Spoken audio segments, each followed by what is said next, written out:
Naging abala si Pangulong Ferdinand R. Marcos Jr. nitong nakalipas na linggo. Unang dinala ng Pangulo ang Starlink Internet sa Marawi City.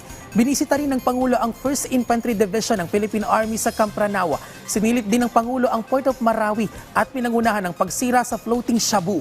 Si Kenneth Pasyente sa detalye.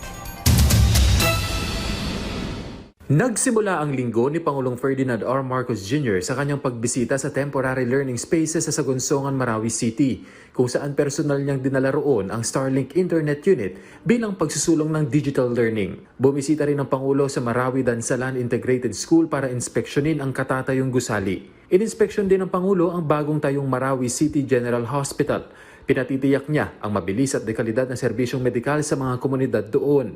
Binisita rin niya ang 103rd Infantry Haribon Brigade, 1st Infantry Division ng Philippine Army sa Campranaw, kung saan kinilala niya ang serbisyo ng mga sundalo at tiniyak ang buong suporta ng gobyerno sa mga ito. Sinilip din ng Pangulo ang mga development sa isinasagawang Port of Marawi at tiniyak na magtatayo pa ng mga karagdagang pantalan sa Region 10 upang mapalakas ang connectivity sa rehiyon. Martes, ininspeksyon ng Pangulo ang mga nasawatang floating shabu ng PIDEA mula sa iba't ibang lugar sa Northern Luzon.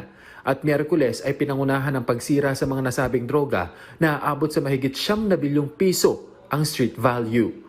Muli namang binigyang diin ng Pangulo na magpapatuloy ang bloodless drug war ng administrasyon na anya ay nananatiling epektibo.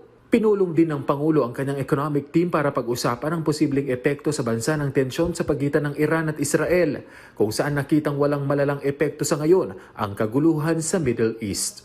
Kenneth Pasyente, para sa Pambansang TV, sa Bagong Pilipinas.